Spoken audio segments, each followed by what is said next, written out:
Fabio, how are you? Great to Good, see man. you. You? I am wonderful. First time at South by, and I'm having an awesome time. Enjoy my city? I love it. Austin is one of my favorites. So have some time together. Maybe I'll start off with the softball. What's your point of view, state of play, enterprise and AI marketing? Everyone is learning. Everyone is testing, and everyone should. That is my short answer. What's hype? What's real? What's working today, and what's still a ways away?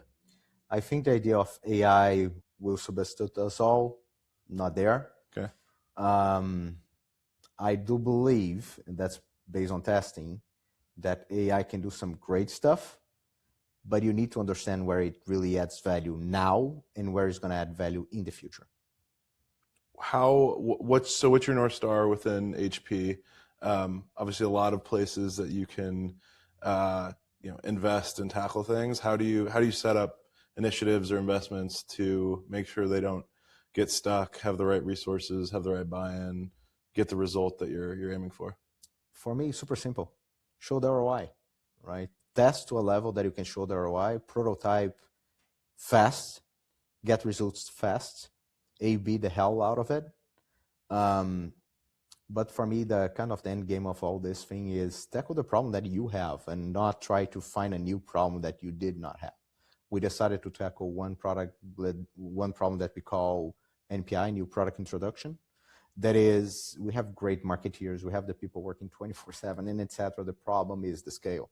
200,000 SKUs, it's just too much. So can I look at AI to optimize that? That's what we're going for.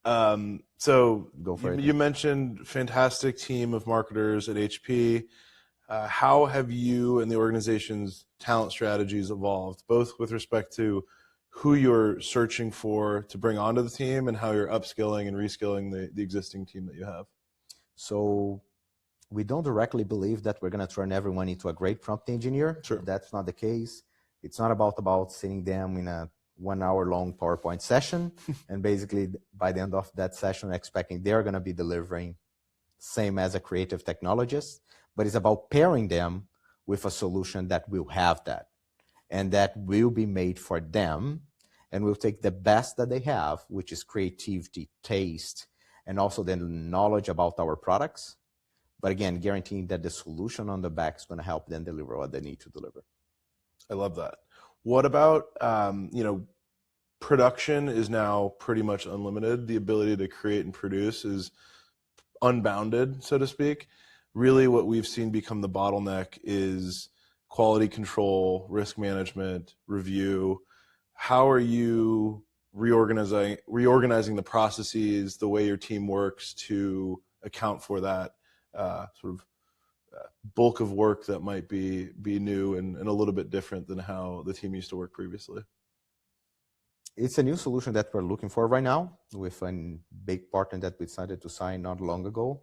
But the idea is that if you think about it, the concept of taste will not change. Yep. The concept of understanding your product will not change. The concept of being relevant to someone will not change. The difference is that we're going to be able to be relevant to so many more people, right? With that, can I bring insights to these marketeers earlier? Can I make their iteration with the creative faster? This is where we believe that we're going to get the optimization needed without having to rewrite the whole story about what a marketeer should be. Sure. So one example, we already have that process with agencies. It's not different. You do the back and forth with agencies all the time, right? Until you get to the level that you believe is the best for the product that you are working for. And we just need to mimic that. Okay, so 200,000 SKUs at HP. The amount of marketing context around the brand, around the products, the customers, all of the stories that you can tell and all the facts that are important for both the brand to be accurate about, but also for customers to be able to find and understand, and increasingly agents to find and understand when recommending the products. How are you thinking about managing all of that context and making it useful for both your marketing team, but also AI tools and agents that you want to make it useful for to be able to serve to the end user? So We know that it's not going to be easy, and it has not been easy so far. Sure. But for us, quality and on-brand is not a question, it's mandatory. So this is something that we basically said, it doesn't matter if this is not going to work on brand and to the quality that is equal or better, we're not going to do it. So we took 2 years to figure out how to deliver that, and we finally got to an answer that we are looking at and we like. There's a lot of consumer-grade solutions out there. We decided, no, we need to go for the big game. We need to do something that, although has a beginner's mindset, and we are building that with a technology partner right now, it needs to deliver on the quality that we expect for the brand. There's no joke. There's no hack. There's no nothing. We can do 1 or 3 or 4 things that we use specific AI process that can use consumer-grade AI for such, but for 200,000 SKUs, it's not a joke. It needs to work every time. And how are you thinking about this sort of new emerging customer that you have in, call them agents, call them LLMs, the ability for large language models to both recommend and in some cases purchase on behalf of the end user? How are you thinking about that at sort of the highest level organizationally, and how is that trickling down into how the team is working and thinking about their strategies? I think it's a mix of an evolution of SEO. There's so much more. There is a schema, Sure. and etc. But in the end, it's one more audience, if you think about it, right? They search, they use data in a specific way. I need to guarantee that I deliver to those needs. But in the end, the nice thing about LLMs is natural language.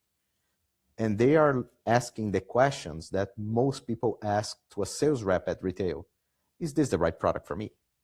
Does it fit my needs? Is it relevant to me? It's not different. It's different how you put into a PDP, it's different how you make that available and etc. But it's not that different. People are looking for answers to their questions and help to get there. So can we be more helpful?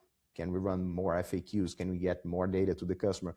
And again, there are going to be different scenarios. What LLMs are now also helping us to build is that separate scenarios to the different audiences.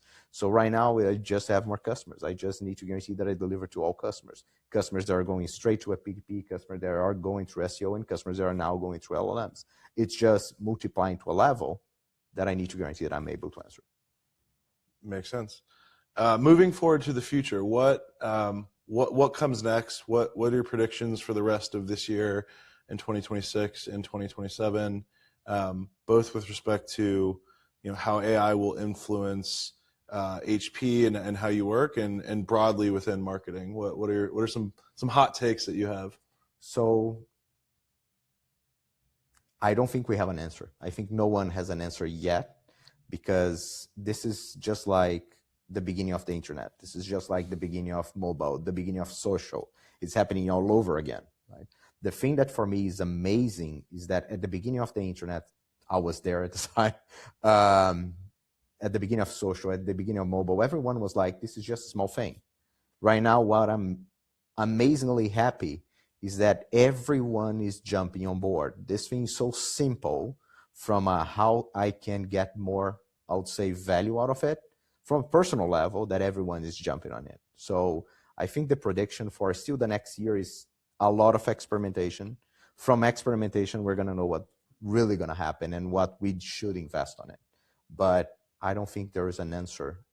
For us, is solving our biggest problems on being more relevant to more people, to more places at scale. This for me is the big change. I appreciate it. I think there's, even at South by Southwest, I think there's an interesting gap between the predictions of where things are going and the realities on the ground for an organization like yours to get this technology to work and to work at scale, for sure. What is one, I love to learn how other people learn. What's one way, whether it's a podcast, a book, an article, or publication that you use to stay current or sort of stay ahead of the curve in learning about AI, learning about applications of it within marketing and within go-to-market generally? I test things. That's a deal. And the answer is all of them. Yeah. Right. Podcasts, if I'm driving, great. Again, people usually ask me, what are you reading? And sometimes like, it's not even written on a book yet, right? But it might have a channel that someone in Australia did with some test that they did on some specific use on the marketing side, and that was amazing. So I think something that we're discussing at Brand Innovators not long ago was exactly, again, being curious, having a beginner's mindset, and testing things out. Like, what can you do on coding that you could not have done 3 weeks ago, right? So for me, it's all about testing, and people usually ask me, but how do you find time? And I have 2 kids. I have 2 young kids. I need to give attention to my kids, and everyone goes to sleep. I go to the LLM of choice and play a little bit and see what comes out on the other side, and look at everything that I learned the last day, put it up to practice, and see what I can do now that I was not able to do a year ago. There's never been a more time where curiosity and play should be more valued than today. So I love that. For me, it's curiosity and grit to make it happen. We're wrapping up here, but what's one recommendation that you would have to, say, someone who's a little bit behind the curve on, you know, adopting that mentality or really kind of learning how to be AI native in their work? One recommendation on what they should do or how they should approach diving in here. I think don't close yourself to what is coming. And sometimes we see some people that are basically saying, no, this is just a fact. It's not. It's a new way of doing things. Talk to the people that it's working on that. If they're going to be willing to help you, they're going to be willing to basically show what is capable, because also they are proud of what they are doing, that what they are now able to do, they were not a month ago, right? We just brought college student to stage, and he was basically saying, talk to me, let's have a chat, let's have a conversation. He does not have a P&L on his back that he cannot miss, you know. He can go crazy. Free to experiment. Yeah. Free to experiment. So for me, that's the one. And the second one is look at something that you love, might not be marketing, and play it out with AI a little bit. Yep. You know. Fantastic advice, Fabio. Man, thanks so much. Fantastic chatting with you. Thanks for the opportunity. Everyone should listen and have a chance to work with you and listen from you. So, thank you. Perfect.